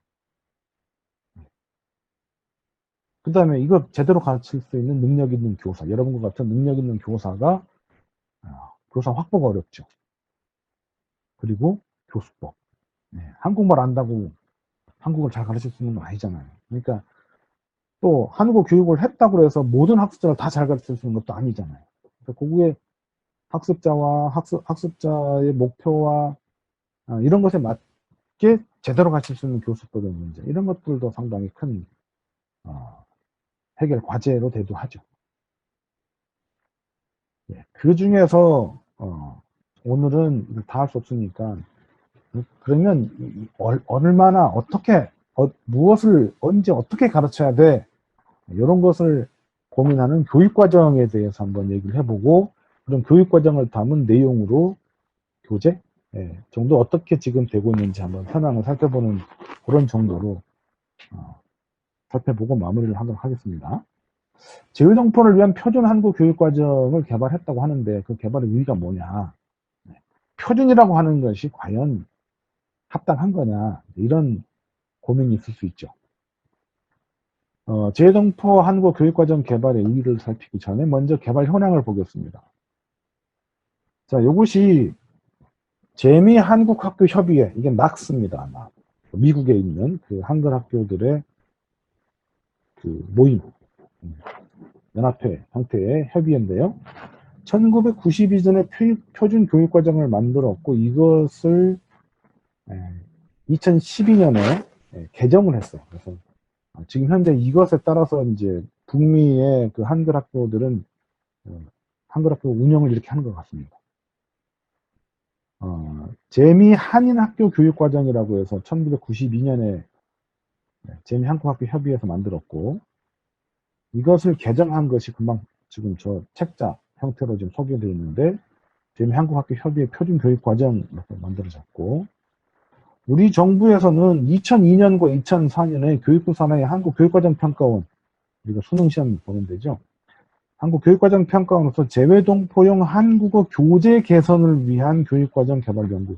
교재도 변변한 게 없어요. 그래서 교재가 산발적으로 있으니까 그거를 바꾸려면 교육과정이 있어야 되지 않겠냐 해서 이제 교육과정을 개발을 연구를 했고, 근데 이게 별로 잘 실현이 안 됐어요. 그래서 2009년에 교육부에서 재외 한글학교용 표준 교육과정 연구 개발이라고 하는 거를 만들었습니다. 총론이라고 하는 거를. 예. 그거가 지금까지 나온 교육과정의 어떻게 보면 최신판이라고 볼 수 있어요. 벌써 이제 10년 넘게 지났는데, 거기에 이렇게 되어 있습니다. 대한민국 정부가 이걸 개발했는데, 이것은 표준교육과정은 바로 국가 수준의 교육과정을 개발했다는 의의가 있어요. 공통적이고 일반적인 기준을 제시하는 거죠. 우리 여러분 자녀들 키우셔서 아시겠지만 제 5차 교육과정 개편, 제 7차 교육과정 이런 거에 따라서 교과서가 막 바뀌잖아요. 5년마다 바뀌게 돼 있어요. 그런 것을 국가 수준에서 매번 하거든요. 그 사회가 바뀌고 시대가 바뀌고 학습자 성향이 바뀌기 때문에 거기에 맞춰서 교육과정을 바꿔서 교육 내용을 바꿔요. 5년마다. 그런데 한국 교육에는 그게 없었다는 거죠. 제2동포 한국 교육에는. 그거를 최초로 했다. 그런 뜻이고요. 그래서 표준으로서 의의가 있다는 것이고요. 그 다음에 표준이라고 하는 것은 중심이고 기본이기 때문에 이걸 그대로 따라라 라기보다는 이것을 원칙으로 하면서 현지 한글학교의 특성에 맞게 자율적으로 재구성할 수 있게 그렇게 짰어요. 그게 일반적인 우리 국내 교육과정하고 조금 다른 것 같아요. 국내 교육과정 정해지면 그건 그대로 따라야 되거든요. 교과서 다 바꿔야 되고 수업 방식도 바꿔야 되고 평가도 달라져야 되는데 요건 큰 틀만 줬다고 볼 수 있어요. 그래서 총론적인 것만 준 거예요. 그게 참 잘 생각한 것 같아요. 다 따라라 그러면 못 쓰죠, 이걸. 그리고 이제 교육과정 있으면 당연히 거기에 이제 교육의 목적, 목표, 그 다음에 성취 수준 이게 나오니까 거기에 맞춰서 교재 개발이 가능한 거죠. 네. 그러면 이 표준교육과정 2009년에 교육부에서 연구개발 용역을 줘서 만든 이 표준교육과정은 어떤 교육 목적과 목표를 가지고 설정됐느냐, 거기에는 어떻게 설정됐느냐 보시면 교육 목적은 한민족의 일원으로서 국제사회에 기여할 수 있는 역량 기술이다. 교육부의 제2동포 교육 목적 같죠. 여기에 따른 목적은 큰 거고 이제 세부 실행의 방향성을 제시한 목표. 한국어로 의사소통이 할 수 있도록 한다. 그 정도 되는 한국어로 이야기할 수 있어야 돼. 그 다음에 한국의 언어와 역사와 문화를 익혀야 돼. 그래서 한국을 제대로 이해할 수 있는 기본 역량을 갖춰야 돼. 그리고 현지 국가 사람들의 한국에 대한 이해를 제대로 할 수 있게 지원할 수 있어야 돼. 가르칠 것까지는 아니지만, 야, 그건 틀렸어. 독도는 한국 땅이야. 이런 얘기를 할 수 있어야 된다. 현지 사람들한테. 그런 자질을 갖고 있어야 되고, 한국과 현지 국가의 교류 발전에 기여할 수 있는, 이중언어 살인자들이 될 수 있잖아요. 그런 자질과 역량. 그러니까, 영어를 영어권이다, 불어권이다 있으면 그 정도에 맞게 한국어도 그 정도 수준이 되면 통번역 확실하게 될 수 있겠죠. 그런 정도의 목표들을 이제 얘기하는 것입니다. 자, 거기는 이제 어떻게 표준교육과정이 편제가 되어 있냐. 표준교육과정 단계가 있고 전문 특별과정 단계가 있어요. 그래서 한글 학교는 표준교육과정 단계를 따르도록 되어 있는 거예요. 그거보다 더 만약에 한다면 더 좋죠. 그러면 전문 특별과정, 그럴 경우는 전문 특별과정까지 갈 수 있다. 이런 얘기입니다. 그래서 여기는 한국어, 한국사, 한국문화 이렇게 크게 세 파트. 그 목적을 이렇게 명시했기 때문에요. 그래서 초급 과정은 4단계로 한국어 60시간, 그 다음에 한국문화 10시간에서 15시간, 한국사는 초급의 3단계, 4단계에서 30시간씩 이렇게 했고요. 중급은 5, 6, 7단계, 고급은 8, 9단계. 그래서 이게 사실은 9학년 단계 됩니다. 9학년. 이게 1급, 2급이 아니고 이렇게 급수를 할 수 있지만 이것이 학년 단위로 9년 과정이다. 되게 길죠. 주말에만 하니까. 그리고 이제 한국어 능력의 초급 과정을 패스했다. 이런 그것을 안 한 경우들이 있을 수 있고 또 더 많이 하려면 12년 단계로 이렇게 됩니다. 그래서 여기서 말하는 초급, 중급, 고급이라고 하는 것이 우리가 토픽으로 말하는 일반적인 한국어 교육 과정이 1급부터 3급, 1급부터 6급까지를 의미하는 건 아니고요.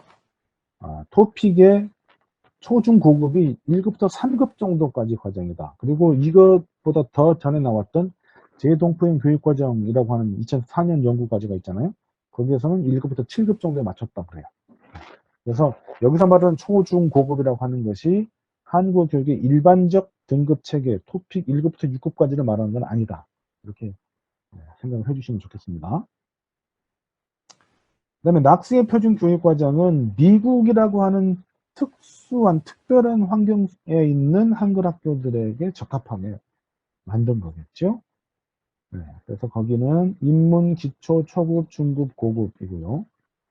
5단계 9년, 연간 30주, 15주씩 두 학기로 해서 연간 30주, 주당 4시간 이렇게 잡은 겁니다. 그래서 1년에 120시간, 누적 이 9년 동안 1080시간.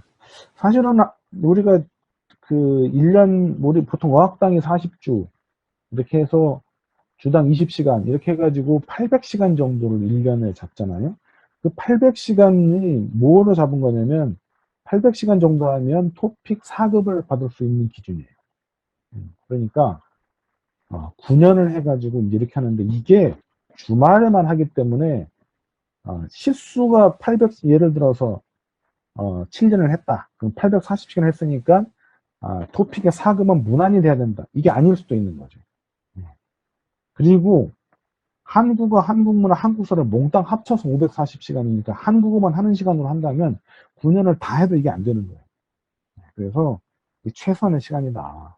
그렇게 이게 뭐 더 할 수 있지만 더 하기가 어려운 그런 환경이 있는 거죠.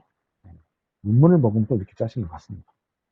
잘 보시면 표준교육과정, 교육부의 표준교육과정과 시수는 거의 같습니다. 자, 그럼 이러한 교육과정을 담은 교재는 어떻게 개발되어 있는가? 제동포 한국교육을 위한 교재 개발의 현황을 잠깐 보겠습니다. 이게 초창기 교재들인데요. 국립국제교육원. 옛날 이름이 국제교육진흥원이었죠. 그때 한국 교재 1권부터 8권을 만들었어요. 보시는 것처럼 1권부터 8권을 만들었는데 이 내용이 많이 어렵고 또 시기가 이제 많이 지났죠. 그래서 이거 이제 교사용 지침서도 뭐 이렇게 이제 만들어서 배포했지만 교육과정 평가원, 그다음에 국제교육진흥원 이런 데서 이렇게 만들었는데 이거를 지금은 쓰진 않습니다. 그리고 그러다 보니까 인문교재도 필요하죠. 그래서 그 뒤로 새로 나온 것이 한국어 입문부터 초급까지 교사용 지침서화해서 이건 국립국제교육원에서 만든 것이고요. 또 한국어 회화 1, 2 이렇게 만들었습니다. 근데 이거는 꼭 제동포를 위해서만 만들었다고 보기는 어렵고 그냥 좀 일반적인 건데 주로 제동포들이 이거 썼죠. 그러다가 이제 교육과학기술부, 지금의 교육부가 국립국제교육원이랑 같이 만든 교재가 한글 학교를 대상으로 딱 특화해서 만든 것이 맞춤 한국어 1부터 6까지인데 이게 언어권별로 해서 10개인가요? 하여튼 그렇게 만들었어요. 뭐 영어권, 불어권, 뭐 중국어권, 일본어 이렇게 해서 각 지역에 맞게 이 맞춤 한국어라고 하는 교재를 만들어서 보급했죠. 그리고 이거를 제대로 가르치기 위한 교사용 지침서도 각 권에 맞게 다 만들었습니다. 굉장히 심혈을 기울여서 만들었는데 이게 많이 활용된 것 같지는 않아요. 그래서 표준이다, 맞춤이다 이런 게 이게 생각하면 쉬운 것 같은데 이게 굉장히 어려운 것 같습니다. 그래서 가장 최근에 만든 것이 국립국제교육원에서 범용교재로 두루두루 다 쓸 수 있는 걸로, 그러니까 이거를 제대로 현지에 맞게 쓰려면 이걸 바탕으로 해서 교사의 개작, 어답션 맞춰서 이거를 뺄 건 빼고 넣을 건 넣고 추가할 건 추가해서 쓰세요. 하는 일종의 교육용 가이드북이죠. 뭐 가이드북이라고 해서 내용이 없는 건 아닙니다. 재외동포를 위한 한국어 1권부터 6권까지를 만들었는데 이걸 지금 한글학교에 우리 정부에서 보급해서 지금 교육부 국립국제교육원이 예전에는 재외동포 교육진흥재단이었는데 지금 이름을 바꿨죠. 국제한국어교육재단인가? 네, 거기를 통해서 이제 한글학교에 신청을 받아서 공관으로 보내서 쭉 배포하고 있는 이게 지금 명실상부 공식적인 한글학교 교재로 알려져 있는 것입니다. 물론 안 쓴 한글학교들도 있죠. 네. 그리고 기타. 네, 이거는 뭐 아주 옛날에 만들어진 한국인의 생활, 뭐 역사, 문화 이런 거 가르치니까 이런 게 있었고, 재동포 교육진흥재단에서 한글학교용으로 만든 게 있어요. 한글학교용으로 만들었는데, 요것도 지금 쓰다가 지금은 이제 안 쓰는 것 같아요. 지침서도 있었고요. 그래서 제 연구실 지금 책장에 보면 이게 다 꽂혀 있는데, 그 역사들을 이렇게 쭉 흘러가서 볼 수 있습니다. 네, 그 다음에 이런 거. 네. 한국 문화, 동아래군 한국어, 한글학교 학생용 한국사, 뭐 이런 것도 있었고, 한데요. 국외에서는 낙수가 이렇게 6권, 낙수 홈페이지에 들어가시면 이 내용을 볼 수가 있습니다. 그 홈페이지에서 제가 표지만 따온 건데, 재미 한인학교협의회라고 되어 있죠. 아마 1998년 뭐 이거 갖고 하신 것 같아요. 네, 그래서 이런 이외에 미주 한국학교 총연합회, 이게 코사라고 하는데 이게 남가주 중심으로 되어 있는 거죠.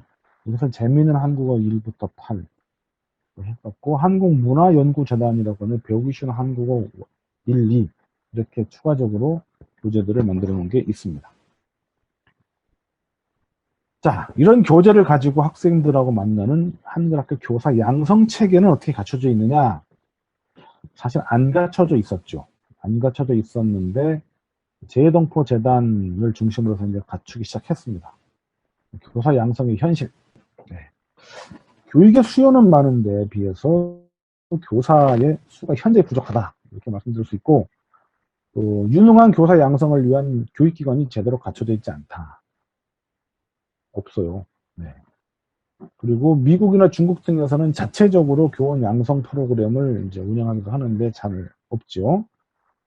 그러다 보니까 지금은 이제 교사를 누구를 하느냐? 한국어 교원 자격증, 여러분들과 같은 한국어 교사 자격증 갖고 있는 교사들을 이제 한글학교로 모시려고 하는 것이 되고, 온라인 양성 과정 중심으로 이제 운영이 됐죠. 서울대 온라인 과정, 그다음에 디지털 서울문예대 온라인 과정 이런 것으로 되다가 지금은 재동포 재단에서 한글학교 교사 인증 제도를 시행하면서 교사 정규 과정에서 이걸 하죠. 그래서 재동포 재단 그 인증 과정을 마치게 되면 재동포 재단에서 인증을 해줍니다. 한국 교사 과정을 마쳤어요라고 인증을 해주는데 이게 자격증까지는 아니어서 그렇게 크게 수요가 많지는 않은 것 같습니다. 그리고 여러분 중에도 계실지 모르지만 기존에 한글학교 선생님 중에서 재교육이 필요하신 분들을 재동포 재단에서 선발을 해서 사이버대에 현재 계시니까 사이버대에 장학금을 이렇게 지급하고 사이버대에서도 장학금을 지급해서 본인 부담을 최소화해서 하는 그런 장학제도 1년에 30년이나? 하여튼 어느 정도 되죠. 네. 그 제도를 이제 시작을 했습니다. 그래서 아마 이것이 이제 어떻게 될지는 모르지만 정규의 한국어 교사 자격을 갖춘 한글학교 교사를 양성하는 것이 이제 정책 방향인 것 같습니다. 네. 요게 그 한글학교 교사 인증 과정으로 재동포 재단 사는 건데 1단계, 2단계에서 1단계 6주 25차시 뭐 보통 뭐 25분 뭐 이런 정도 되는 것 같아요. 긴 거는 뭐 4, 50분도 있지만. 그 다음에 2단계 12주 50차시 해서 총 1800분 맞죠? 1900분 정도 이게 정규 과정이고요. 이 중에 이미 뭐 한글학교 교사 맞춤형 온라인 연수 과정을 들어서 똑같은 내용 과목이 들어있는 것들을 패스하게 해주는 게 있습니다. 그래서 똑같이 25차시, 50차시인데 다 들어도 좋고, 그렇지 않고 이게 면제되는 것들이 있어요. 16개인가요? 단축 A 과정은 16개인가? 그 과목을 안 들어도 이수한 걸로 인정해주는 그런 거는 단축 과정 A고, 단축 과정 B는 그보다 좀 더 많이 3급 자격증을 갖고 있는 사람들, 교원입니다. 한국 교원 양성 과정을 아예 마친 사람들, 이런 교사들을 위해서는 20몇 과목을 또 이렇게 면제를 해줘서 하는 그런 과정이 단축 과정 B고요. 그 다음에 활용 과정은 그 재동포 재단의 스터디 코리언에 가보시면 이 교사 연수라는 게 있어요. 거기에 뭐 저도 뭐 거기 강의도 올라가 있지만 그 과목들까지 그 과목을 3단계 커리큘럼에 넣어가지고 임의로 아무나 스터디 코리언의 회원이면 누구나 들을 수 있게 한 이런 과정이 활용 과정이 있습니다. 굉장히 유익한 과목들이 되게 많으니까 한번 들어보시면 좋을 것 같습니다. 하여튼 이런 것이 교사 양성과 재교육의 그런 목표를 두고 이루어지는 교육이다. 이렇게 보시면 되겠습니다. 그래서 이제 이 교사 양성 체계가 구축이 돼야 되는데 이게 아직 엄밀하게 안 된 것 같아요. 그래서 제가 생각하는 교사 양성 체계의 바람직한 모양은 이겁니다. 경력 3년이 안 된, 3년 미만의, 보통 우리 신임교사죠. 이런 신임교사나 아니면 아직 한국 교육을 해보지 않은 예비, 그러니까 꿈을 그쪽으로 갖고 있는 이런 예비 교사들을 위해서는 한국어 지식이 필요하고 한국 교육학에 관련된 지식, 그리고 교수법에 관련된 지식이 매우 중요하죠. 이런 내용학 중심으로 교사 양성의 교육과정을 꾸려야 되고, 경력교사 3년에서 보통 한 5년 정도 되면 이제 어느 정도 다 자기 스스로가 이제 이 교육을 우리 흔한 말로 주물럭주물럭 할 수 있고 자기 경험을 완전히 녹여서 효율적인 교육을 할 수 있는 거죠. 그런 분들은 교육은 많이 했지만 학생 관리, 또 수업에서 학생이 이렇게 됐을 때 어떻게 수업을 또 이렇게 운영해야 될지, 내용이 문제가 아니고 교실 운영과 학교 운영, 학생 상담 방법, 이런 거 약간 교육학적인 내용들, 교육 심리, 교육 사회, 뭐 이런 것들, 교실 운영, 이런 것들을 하는 교육이 필요할 거고, 그 다음에 이제 부장교사, 뭐 교감, 교장 이런 분들은 교사를 또 가르쳐야 되잖아요. 그래서 교사 재교육 관리, 그 다음에 관리자 입장이니까 교육과정도 학습자를 분석해서 짤 수 있어야 되고, 그것을 관리자, 운영자 입장에서 권한을 가지고서 책임을 가지고서 해볼 수가 있어야 되죠. 그런 능력, 교육과정 설계나 운영, 교사 재교육 이런 것들을 실시할 수 있는 능력을 가지죠. 이렇게 세 그룹의 3단계성을 가진 그런 교사 양성 체계를 구축하는 것이 가장 이상적이다.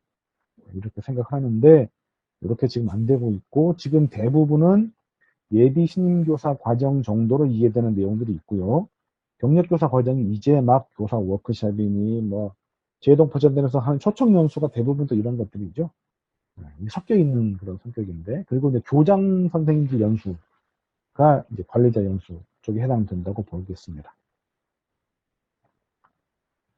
자, 이렇게 해서 이제 전반적으로 재동포와 그 다음에 재동포 교육에 관련된 한글학교 교육에 대해서 말씀을 드렸는데, 이걸 다 포함해서 재동포 한국 교육의 과제를 한번 마지막으로 정리 삼아서 정리해 보겠습니다. 정책적 측면에서 재동포 교육의 양적, 질적 강화가 필요하다. 일단 많이 해야 돼요. 예산도 투입해야 되고. 근데 재동포 재단의 예산이 얼마냐? 올해 코로나 팬데믹 때문에 많이 뭘 못해서 예산이 좀 줄어든 것 같아요. 근데 예산을 늘려야 되고, 그리고 그 프로그램도 역시 강화를 해야 되죠. 제대로. 연수를 연수 이렇게 머물러서는 안 되겠다는 것이고, 민족어 교육이라고 하는 이 민족어 교육이 뭐냐부터 해서 목적이 뭐고, 궁극적으로 이 한글학교를 통해서 민족 교육은 어떤 모습을 갖춰야 되는지 그 목표 지향성, 이것이 명확해야 되겠다는 것이고요. 당연히 정부가 적극적으로 정책적으로 지원을 해야 되죠. 말만 하지 말고 또 대통령이나 뭐 총리 또 국회의원이 방문하면 뭐가 반짝하다가 정권 바뀌면 잊어버리고 이런 것들이 있으면 안 되겠다. 지속적인 게 돼야 되겠다라는 것이고요. 그렇게 하기 위해선 그냥 약속이 아니라 법적인 정비, 관련 기구의 통폐합 이런 것도 필요하다. 너무 교육부에도 재동포 효과가 있고 외교부에도 재동포 재단이 있고 그래서 이런 거 물론 교육부 재동포과는 한국 학교 중심이고 외교부는 이제 재동포 관리 측면이니까 한글 학교 중심인 그런 역할 분담이 있는데 그런 것들을 조정을 잘 해야 되는 것이고요. 또 한국어 교육부라면 외교부도 있고 코이카에도 한국어 가르치죠. 국제교류재단에서 한국어 해외 대학에 가르치죠. 문체부는 세종학당에서 또 전 세계 뭐 200몇 개 세종 학당이 있죠. 그래서 가르치죠. 네, 교육부에 한국교육원 있죠. 뭐 이게 너무 많아요. 그래서 이런 것들을 좀 통합하는 브랜드 통합이 지금 현재 진행되고 있는데 그것이 신속히 돼야 되겠다라는 것이죠. 그래야 타겟팅을 확실히 한 지원이 가능하다는 그런 말씀입니다.